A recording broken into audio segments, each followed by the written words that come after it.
Time for recent reads.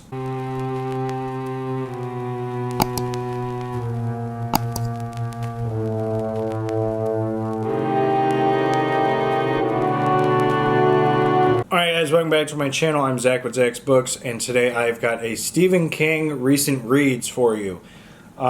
This episode of Zoctober is going to be another King video.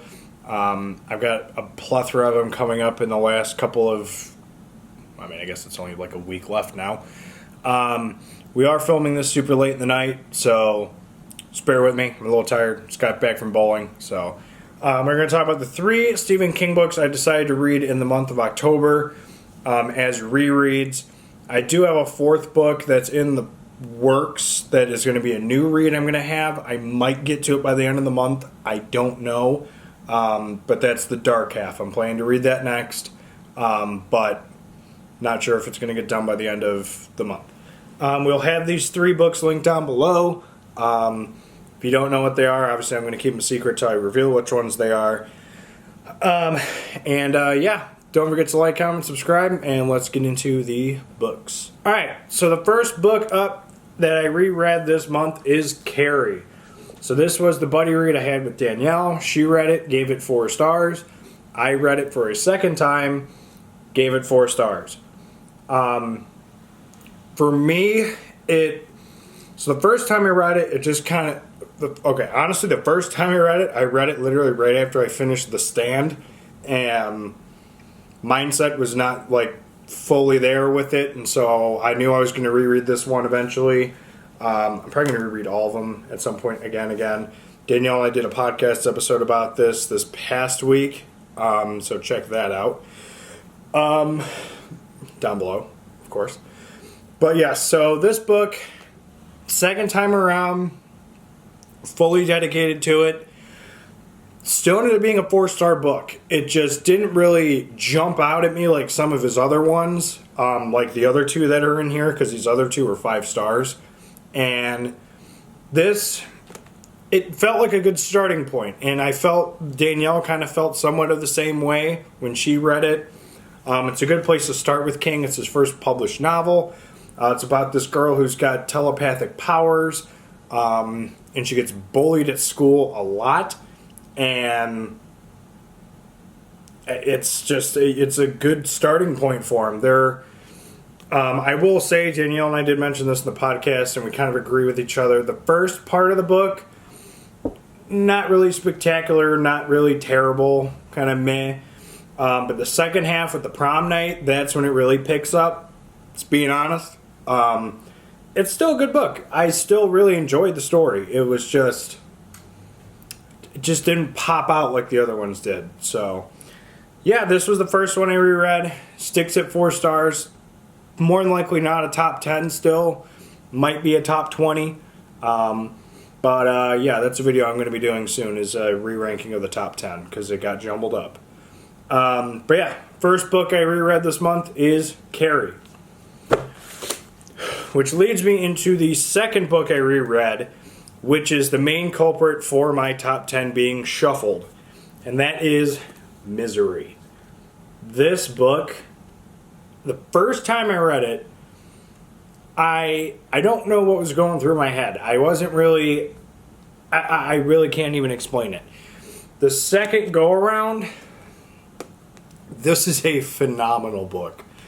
It's 5 stars. It's in my top 10. It cracked the top 10 and it pushed a book out. Actually, one of the ones I reread last year. So, watch the top 10 video to figure out which one got kicked out. I don't know when that's coming up, but it'll be up soon. But this book is so good. It's eerie. It gives you that locked-in, like, thrillerish vibe with, like, the real big taste of horror that King delivers. And it is just spectacular. It's such a good book. The issues I had with it the first go-around were the little interludes of... so basically, if you don't know what this is about, I should start with that. Duh.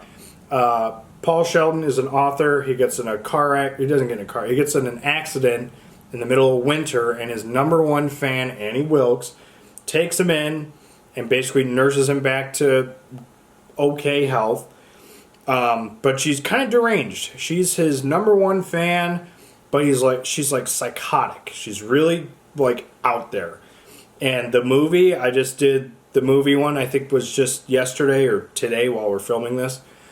And I mentioned her performance, I think, and it is phenomenal. She plays Annie Wilkes so good. Kathy Bates did a fantastic job.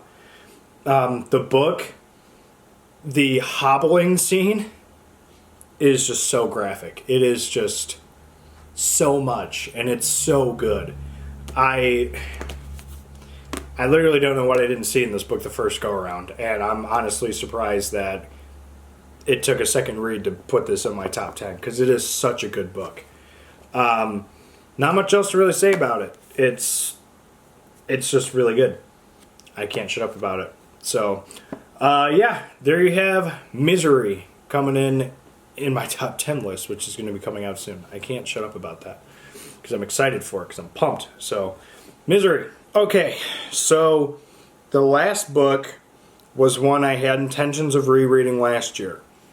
I didn't do it because it was a tall task. This year I did it, and it was still a tall task. I reread It. So my top 10 last year got jumbled around because I reread Pet Sematary and The Shining, and It got knocked out of first place as my all-time favorite Stephen King book. Again, you're going to need to watch the top 10 list when it gets redone and figure out where this ended up. But this is just such a good book. It's big, it's chunky, it needed to be. You're basically what this is you've got 7 friends, they meet in high school. It was middle school or high school. But basically what ends up happening is this evil entity known as It, Pennywise, Bob Gray, whatever you want to know him as, he could take the form of your biggest fear. Form of locust, a giant bird. He turns into all sorts of things, but it is a terrifying creature. It feasts on children every 27, 28 years. It's such a good book. And basically you're getting the perspective of pretty much every character of this main 7, which is what makes it such a long book. Because it's told in 2 different time periods, 1958 and 1985. I want to say those are the 2 main time points that you're getting at. Maybe it's 84, whatever. But I just finished this today, and I kid you not, this is such a darn good book. If you can get through it, it's worth it. I warn you, there is a scene towards the end, which I actually know the page, 1035. Some graphic things happen with children, so if you know, you know. Just be careful. But yeah, I actually memorized the page. That's whatever.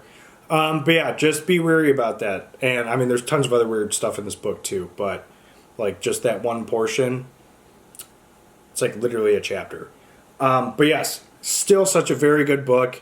Still in my top 10, still in my top 5. It's fantastic.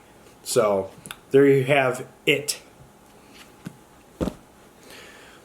Alright guys, so those are the 3 most recent Stephen King books I read. I did them as a reread for this year. I did not do them as reading vlogs just because time got really crunched in when we were doing Zoctober. So I did not read vlog any of them. So if you're expecting any of them to be, I'm sorry. It just didn't happen because time kind of got short with the Zoctober thing and us deciding to do it. So, but yeah, we'll have those 3 linked down below. If you've read those 3, let me know your thoughts and opinions in the comments down below. Try and keep it spoiler free. But otherwise, don't forget to like, comment, subscribe, and we'll see you guys in tomorrow's episode of Zoctober. Later.